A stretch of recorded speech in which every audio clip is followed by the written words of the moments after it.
नमस्कार दोस्त, आप देख रहे हैं ओम प्रकाश स्टडी अड्डा और इस वीडियो में बात करेंगे एनआरए के बारे में।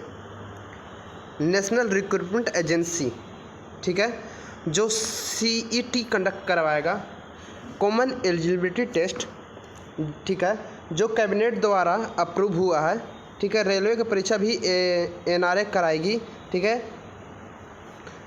RRB, NTPC, RRC, group D क्या है, ठीक है, इसके बारे में आज हम बात करेंगे। और एनआरए एंड सीईटी लागू कब से होगा, तो हम आपको बता देते हैं कि 2021 से लागू होगा, 2020 से लागू नहीं होगा। और जो सीबीटी का जो ड्यूरेशन रहेगा, अगर 1 ईयर में आपको 2 सीबीटी कंडक्ट कराया जाएगा, 6 महीना पे आपको सीबीटी, 2 साल में 2 सीबीटी एग्ज़ाम कंडक्ट कराया जाएगा, जिसका ड्यूरेशन रहेगा 3 ईयर्स।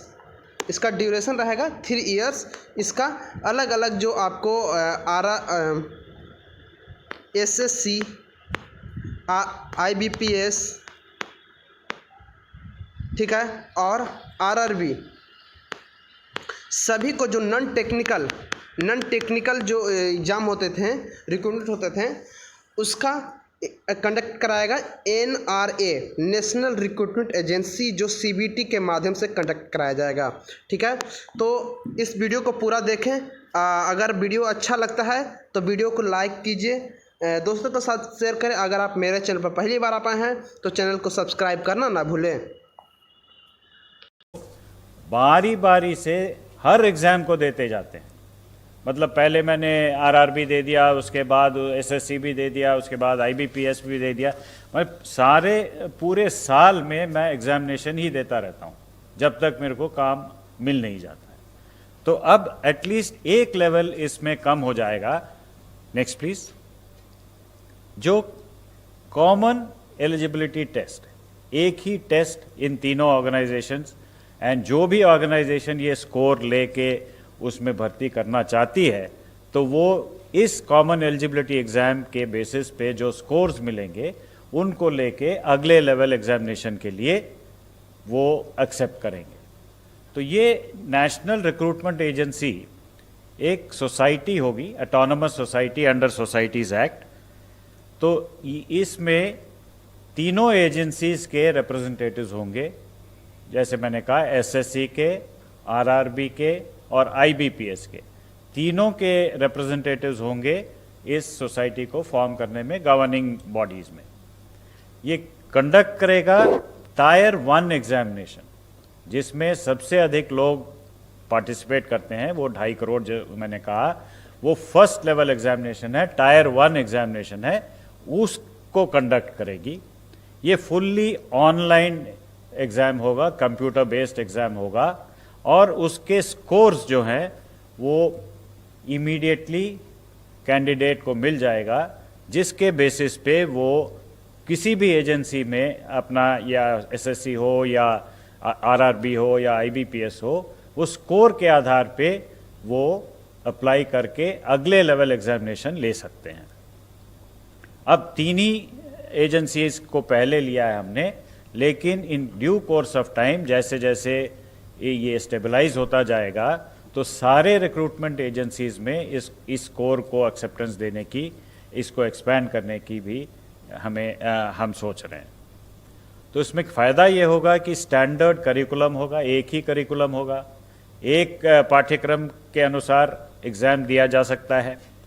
हर ज़िले में, ये बहुत ही महत्वपूर्ण पॉइंट है कि हर ज़िले में एग्जामिनेशन सेंटर्स एटलीस्ट एक, और जहां कैंडिडेट्स ज़्यादा हैं तो मोर देन एक, सेवरल सेंटर्स खोले जाएंगे, सो दैट ये जो अर्बन बायस है, जो दूर दराज इलाके में जो सेंटर्स नहीं हैं, अब हर ज़िले में ये सेंटर खोले जाएंगे। तो this will be a big bone for women.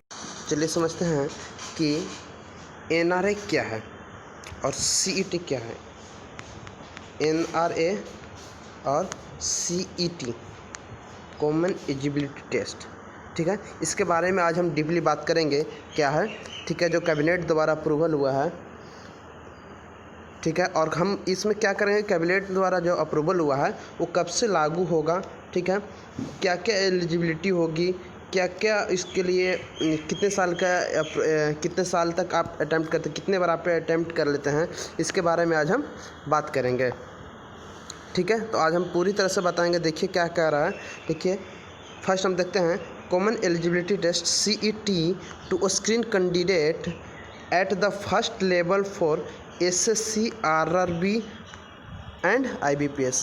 पहले क्या होता था कि SSC के लिए अलग, RRB के लिए अलग और IBPS के लिए अलग, लेकिन इसमें क्या इस सभी को मर्ज करके CET कर दिया है।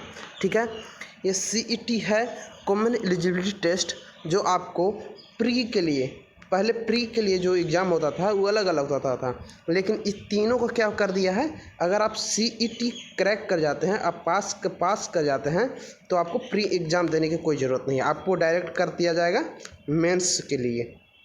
ठीक है, आपको मेंस के लिए डायरेक्ट हो जाएगा। इससे होता था कि पहले तो RRB का तो होता था कि प्री होता था, IBPS का प्री, फिर मेंस, तब इंटरव्यू। ठीक है, पहले आपको जब CBT आप जब रूल अप्रूवल किया गया है, ठीक है, कैबिनेट द्वारा, वो आपको CBT के द्वारा आपको प्री एग्ज़ाम क्वालिफाइड कर दिया जाता है। आप किसी भी पोस्ट के लिए, SSC हो, RRB के लिए हो या IBPS के लिए हो, IBPS बैंक PO जो भी है, आपको प्री एग्ज़ाम देने की कोई ज़रूरत नहीं है। आपको एक बार CBT आप क्रैक कर जाइएगा तो आपको उसके लिए अब आपको बता देते हैं, उसके लिए 3 इयर्स के लिए वैलिडिटी रहेगा। आप बोलिएगा इसमें रहेगा कि 1 ईयर में आपको 2 बार एग्ज़ाम कंडक्ट कराया जाएगा, एग्ज़ाम CBT 2 बार कंडक्ट कराया जाएगा। ठीक है, 6 महीना पर होता है, 1 साल में 2 बार होगा। जो हायर जो रहता है, जैसे आपको फर्स्ट बार अटैम्प्ट किए उसमें से 75 आया, सेकेंड बार आप किए तो उसमें 79 आ गया। ठीक है, जो हाई जो नंबर आएगा, जो सबसे ज़्यादा नंबर आएगा, उसी को मान्य दिया जाएगा। अगर आप कहिएगा कि फर्स्ट में हम कम ज़्यादा लाए थे और जब सेकंड किए तो हमको कम आ गया, तो उसके नहीं लगे, जो लास्ट बार है उसको नहीं, जिसका ज़्यादा नंबर आएगा, जिस बार में ज़्यादा आएगा उसी को उठाया जाएगा।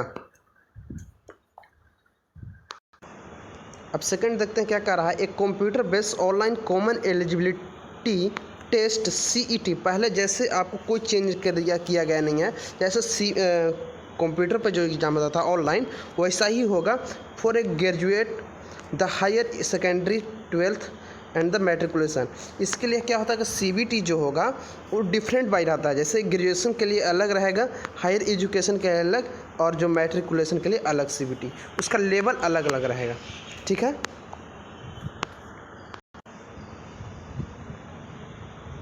देखिए क्या किया गया है, थर्ड लाइन हम पढ़ते हैं, the multi agency body called the national recruitment agency NRA will be conduct common. NRA जो है वो कंडक्ट कराएगा CBT। कौन सा? ग्रुप B और group C, non technical. Group B और C जो नॉन टेक्निकल जो रहेगा, नॉन टेक्निकल वो NRA कंडक्ट कराएगा, NRA द्वारा कंडक्ट कराएगा, जो नॉन टेक्निकल रहेगा। देखिए यहाँ पे बता दिया गया है कि there shall be restriction of the attempt taken the candidate in the CBT। इसमें लिमिट नहीं किया गया है, आपको रिस्ट्रिक्शन नहीं किया गया कि आपको 2 बार अटैम्प्ट करना है या 3 बार अटैम्प्ट करना है। जब तक आपको नौकरी नहीं लग जाता है तब तक आप CBT एग्ज़ाम दे सकते हैं, और जो आपको 1 ईयर का जो CBT रहेगा वो 3 ईयर तक आपको वैलिड रहेगा, 3 ईयर तक आपको वैलिड रहेगा। और क्या कह रहा है, restriction in the upper age limit shall be given the CBT other category of. देखिए पहले SC ST का जो कैटेगरी रहता था, जैसे SC ST का आपको 25 वर्ष तक रहता था, उससे मैक्सिमम 25 वर्ष आपको 5 साल को जो रहता था वो कैटेगरी वाइज रहता था कि SC ST में आप आते हैं तो 5 साल के लिए आपको रिस्ट्रिक्शन दिया जाता था, रिलैक्सेशन, वो आपको वो भी दिया जाएगा। जो CBT भी आया है तो आपको इसमें भी रिलैक्सेशन मिलेगा, जैसे पहले बार मिलता था। इसमें जनरल लोग का अगर रिस्ट्रिक्शन नहीं, रिलैक्सेशन नहीं मिलता था, इस बार भी उनको भी नहीं मिलेगा। जो पहले बार था वैसा ही। और कोई इसमें है कि और कोई बोर्ड जैसे आरआरबी जो है, आरआरबी जो बोर्ड है या एसएससी जो कंडक्ट करवाता था बोर्ड, वो ख़त्म नहीं हुआ है। वो सीबीटी जो है ना, सीबीटी उसको पहले एनआरए जो है वो सीबीटी कंडक्ट करा देगा, ठीक है। उसके बाद जो मेंस के लिए तो जो भी बोर्ड जैसे एसएससी का बोर्ड जो कंडक्ट करता था वो तो करवाएगा, आरआरबी जो कंडक्ट करता था वो कराएगा, लेकिन वो प्री अब नहीं कराएगा एग्ज़ाम। जो प्री के लिए था वो ओनली फॉर मेंस और इंटरव्यू के लिए वो रहेगा जो बोर्ड है, और प्री के लिए एनआरए रहेगा। देखिए यहाँ पे बताया गया है based on the screening done the CET score level final selection for recruitment shall be made through a separate special tyre 1, tyre 2 और टायर 3। देखिए हम आपको बताए थे कि पहले SSC जो रहता था वो टायर 1, टायर 2, टायर 3 तक ला जाता था, ठीक है। लेकिन जो CBT जब आया है, आपको जो टायर 1 था वो अब SSC बोर्ड नहीं कराएगा, आपको कौन कराएगा? CBT कराएगा, CBT कंडक्ट कराएगा, ठीक है। उसके बाद फिर टायर 2 और टायर 3 वो एग्ज़ाम कंडक्ट करवाएगा SSC या जो भी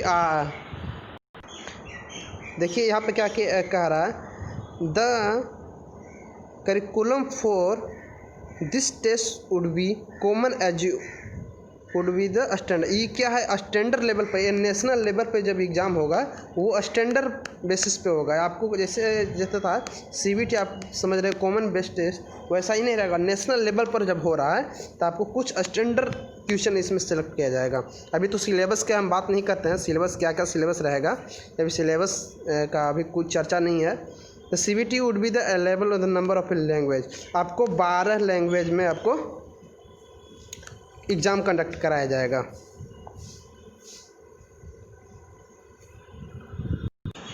अगर वीडियो अच्छा लगता है तो लाइक कीजिए, शेयर कीजिए और चैनल को सब्सक्राइब करना ना भूलें।